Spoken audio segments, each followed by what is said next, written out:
Oi, minha gente. A conversa hoje aqui nas redes sociais e também no canal multimídia do Diário de Pernambuco é sobre o Big Brother Brasil. Tadeu Schmidt falou assim, ó: quem sai não leva o prêmio, mas pode ser o que quiser. E como diria a filósofa contemporânea mais querida da atualidade, você é farinha. Pode ser pão, pode ser bolo, mas você é farinha. O nome dela é Domitila Barros. Tem que chamar de Domitila Barros. Não, mas pra você é Domi. Ah, então Estamos tá bom. no Diário de Pernambuco. Pra todo mundo aqui no Diário é Domi. Ah, então tá ótimo, Domi. Vê, eu fiz uma pesquisa sobre você. Vi que 12 mil candidatas, a primeira imigrante e mulher negra a ganhar o Miss Alemanha foi você. Influenciadora digital, ativista ambiental, empreendedora social, dona de uma loja de biojoias e aos 15 anos recebeu o Prêmio Internacional Sonhadores do Milênio da Unesco. Faltava ser conhecida no Brasil? Lógico, por isso que eu voltei e tô muito feliz, não só de ter voltado para fazer o BBB, como também essa semana passada, sexta-feira, eu tive a oportunidade, por exemplo, de ir pro Porto Digital, encontrar jovens mais talentosos do que eu, mais babadeiros do que eu, para poder trazer tudo que eu aprendi lá fora para cá de volta. Porque eu sempre fui uma menina muito sonhadora, como dá pra ver por essa lista que até eu vejo me assusto. Que sempre tive muito interesse, só um farinha. Eu gosto de ser atriz, mas também gosto de me engajar socialmente. Eu gosto de estar aqui conversando, dando entrevista, mas também gosto de estar subindo essa ladeira dos meus projetos sociais. Mas eu sempre tive um desejo muito grande de também poder fazer isso, tudo que eu já fiz lá fora, aqui. Por isso que pra mim é uma honra e um orgulho incrível estar aqui hoje com vocês. Como é que você, lá de fora, ajudava as mulheres e as crianças aqui no Brasil? Você passou mais de 15 anos na Alemanha. Eu morei 17 anos na Alemanha e eu ajudava das formas que fossem possíveis. Eu sempre tenho aquele sentimento que eu não ajudei o suficiente, que era para ajudar mais. Porque as carências, necessidades são tantas que eu tenho milhões de ideias de como poderia ajudar muito mais. Mas as mulheres era dando trabalho, porque eu acredito que empoderamento é pão na mesa, é comida na mesa, sabe? É um hashtag lindo, dá pra fazer várias discussões, etc, pp. Mas eu acho que é muito importante as mulheres terem acesso a uma integração econômica e com dignidade. Então, com a X from the Jungle, eu comecei há 7 anos atrás e tudo começou com amigas minhas fazendo crochê de biquíni. Aí eu levei para a Alemanha, comecei a vender, percebi que o verão era curto e mudei a estratégia de biquíni para biojoias. E desde o começo sempre fui a X from the Jungle. Então eu pensava que era possível sim. As minhas amigas que ficaram aqui não tiveram essa oportunidade de ir fazer estudar lá e morar fora, trabalhar daqui e usar minhas conexões e minhas possibilidades que eu tinha lá fora para agregar valor para elas através de trabalho.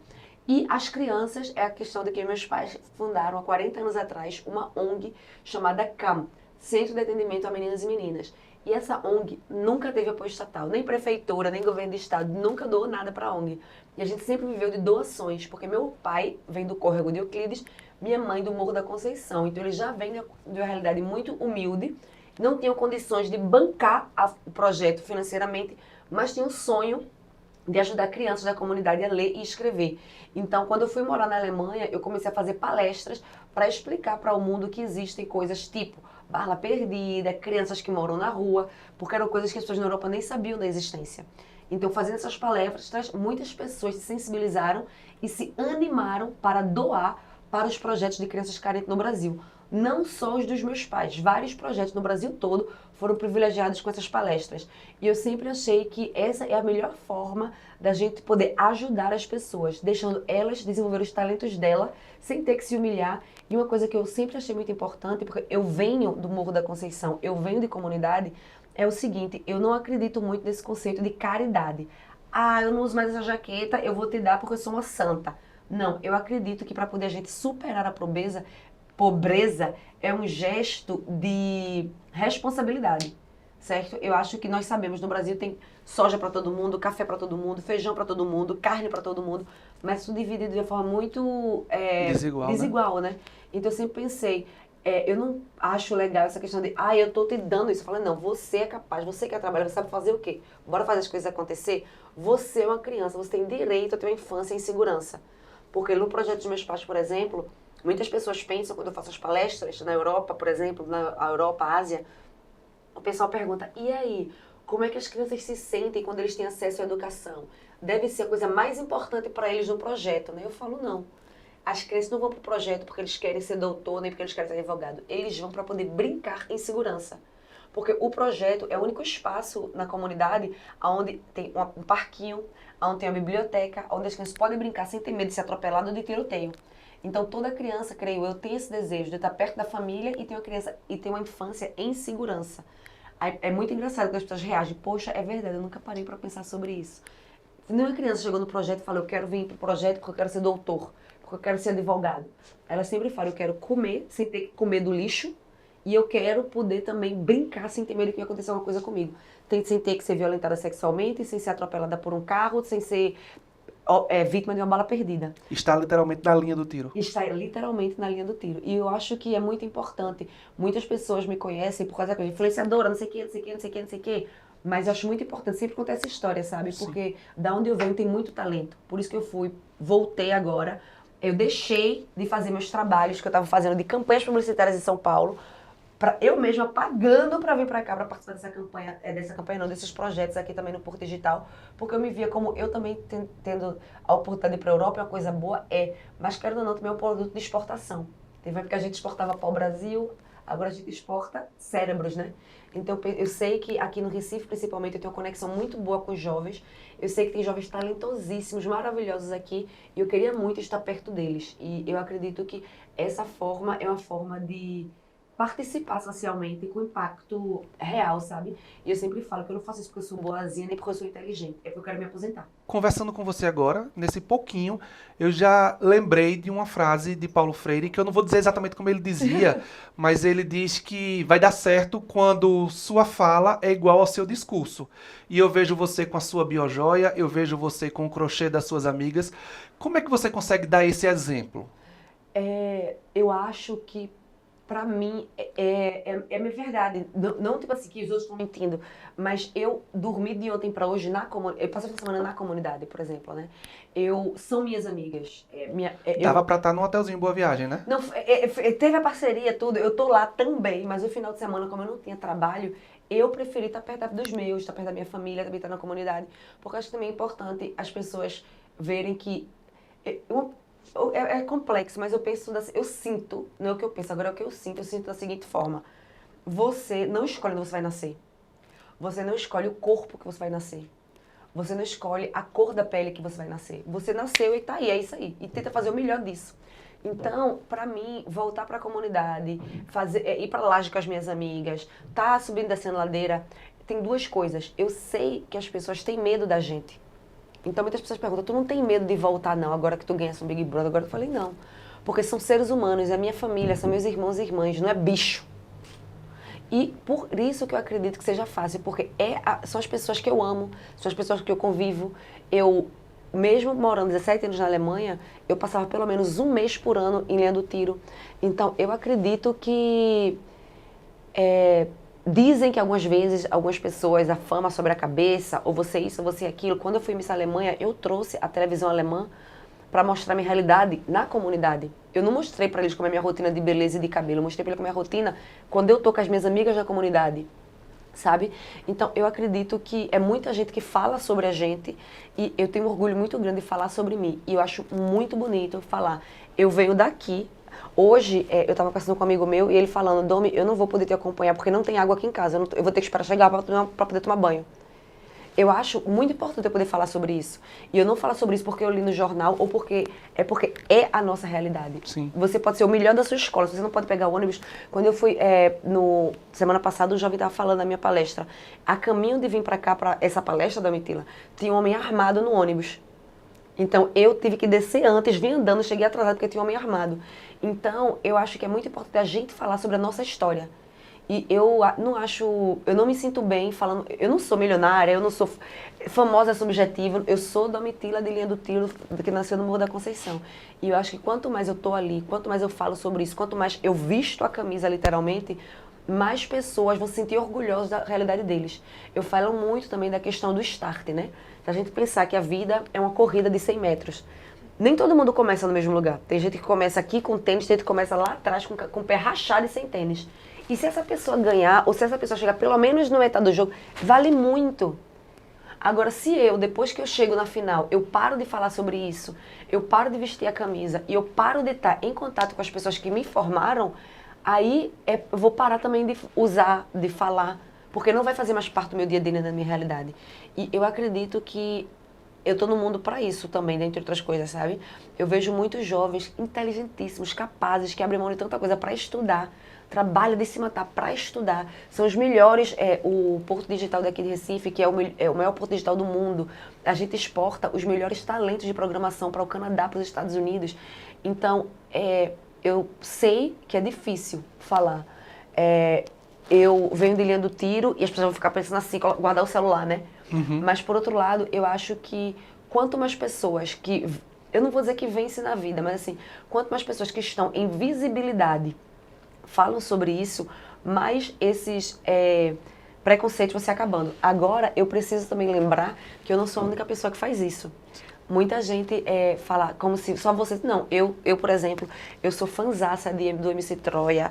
Neif tem que tomar cuidado de falar sobre Neif, porque depois vai sair fofoca aí desse negócio que Neif é todo namorador. Mas assim, tem muitas pessoas de comunidade daqui que criaram arte, criaram música que tem impacto global. Eu fico assim admirando quando eu vejo, por exemplo, hoje à noite eu vou me encontrar com Vitinho NG. Vitinho NG é um menino da comunidade aqui de Recife que o primeiro som dele, a primeira música dele superou Justin Bieber no YouTube. Então nós temos talento, nós temos pessoas extremamente capazes e que elas levam a comunidade para onde elas vão. E eu acho que quanto mais a gente vai fazendo isso uma coisa natural, que não é porque você vê, né, sou pobre, mas sou limpinho, não é porque eu venho da comunidade, né, eu tenho minhas tatuagens igual, não é porque eu sou cacheada, venho da comunidade, gosto de andar descalça, subo dessa ladeira, que você vai ter medo de mim ou que todo mundo... Não, eu não sou um exemplo único.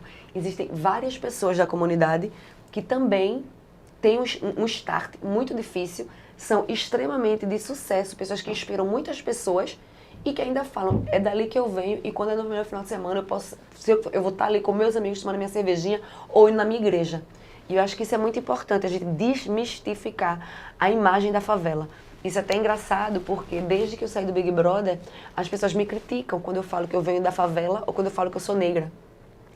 Aí eu percebi que tem duas coisas aí. A primeira coisa é o seguinte, aparentemente só tem favela no Rio, aqui em Recife só tem comunidade, não tem favela.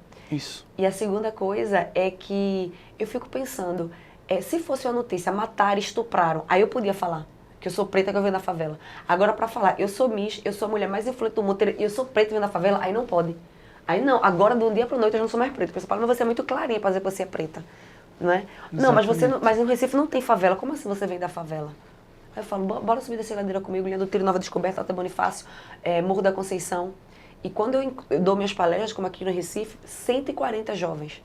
E todo mundo gritando, Morro da Conceição, Nova Descoberta, Linha do Tiro, Dois Unidos. Então, eu não sou uma exceção. E essas pessoas, muitas vezes, elas vão para lugares como esses, elas são excelência, como eu falo, excelência humana na área digital. E elas falam sobre todas as teorias, vestem a roupa mais bonita, com medo de que as pessoas percebam a origem. E eu falo, não, vamos falar sobre nossas origens. Não só para inspirar que outros tenham o mesmo caminho, mas para quebrar esse paradigma de que não é todo mundo que é doutor, não é todo mundo que é inteligente e que fez faculdade não sei aonde e que foi para a escola em Boa Viagem. Na comunidade também tem muito talento, até para poder desmistificar essas imagens, sabe? Sim. De que tem que ter dinheiro para fazer isso, quem é pobre nunca vai ter... A gente precisa de chance. E exigir que tenhamos mais chances também.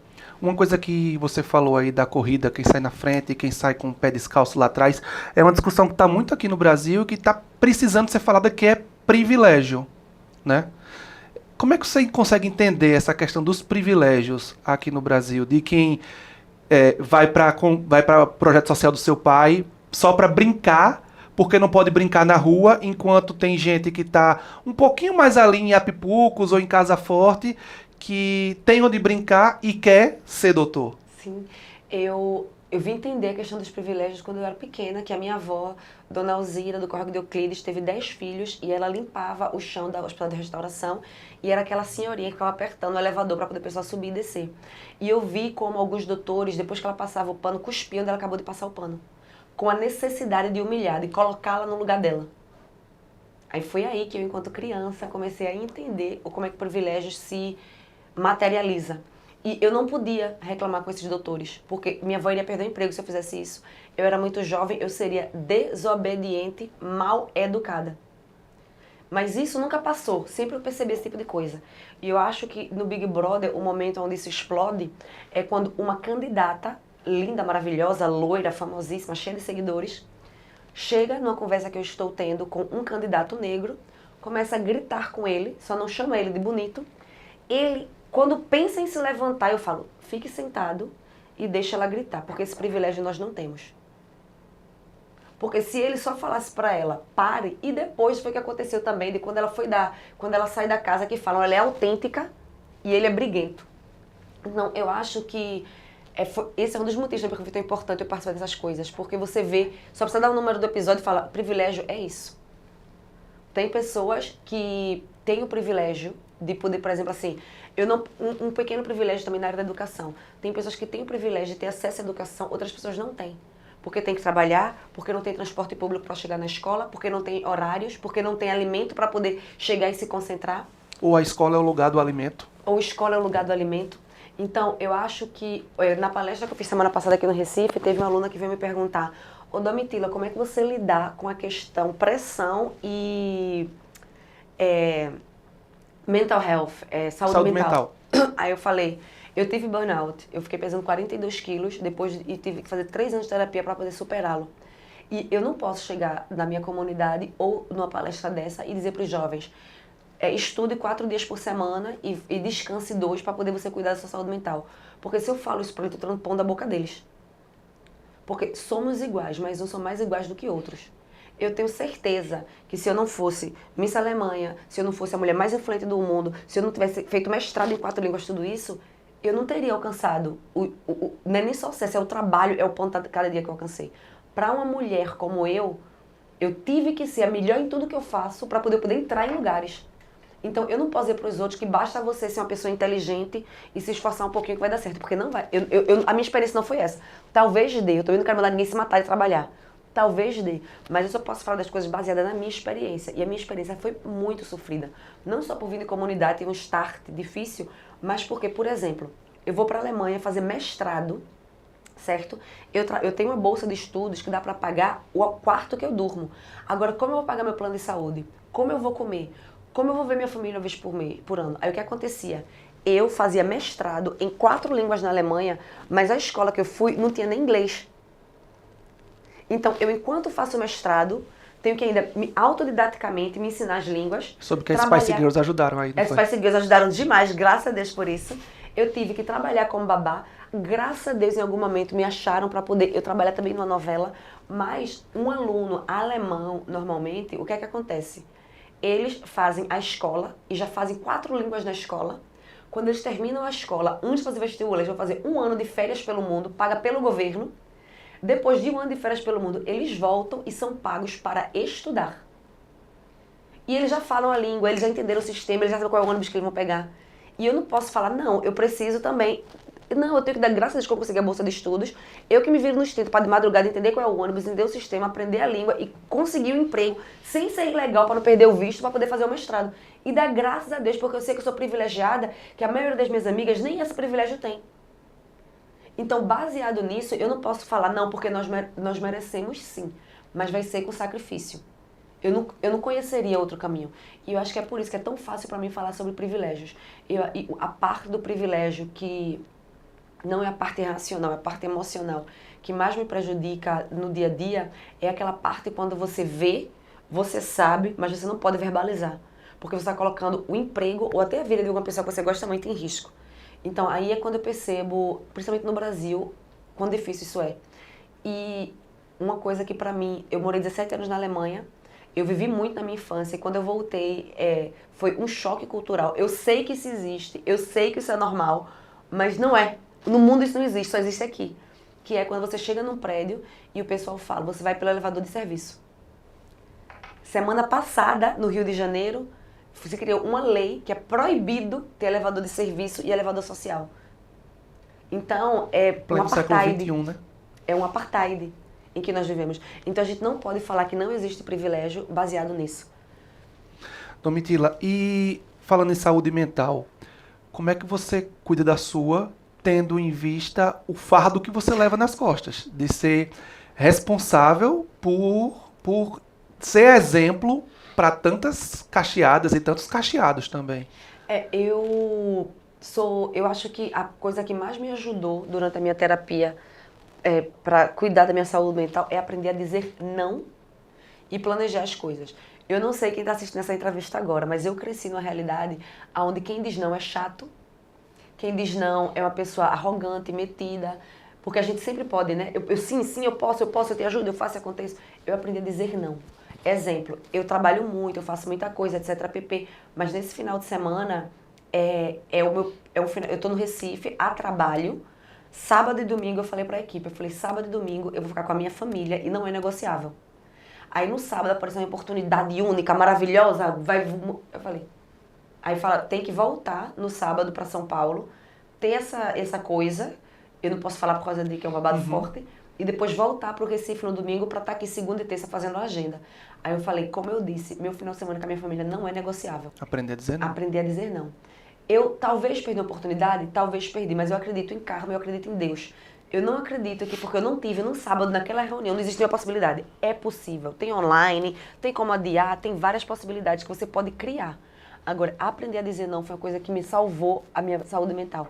Porque quando você está sempre querendo agradar todo mundo, dizer sim para todo mundo, você acaba dizendo não para você mesmo. Foi uma coisa que eu aprendi, que me ajudou muito na saúde mental. E a outra coisa que também me ajudou muito em relação à minha saúde mental foi planejar as coisas. Porque a gente no Brasil tem uma dificuldade muito grande de planejar, porque a gente nem sabe o dia de amanhã. A gente sempre fala, não sei nem se eu vou estar viva amanhã. Sim. Mas eu levo a minha vida da seguinte forma, eu vou estar viva. E vou estar viva ano que vem, e eu vou estar viva daqui a 10 anos também. E eu quero no ano que vem, por exemplo, eu quero no ano que vem me aposentar, então o que é que eu tenho que fazer hoje para isso? Eu tenho que criar multiplicadores, eu tenho que fazer as palestras, eu tenho que conhecer as pessoas que pensam, sentem e agem como eu e só precisam de um tapinha na bunda para poder entender o caminho certo.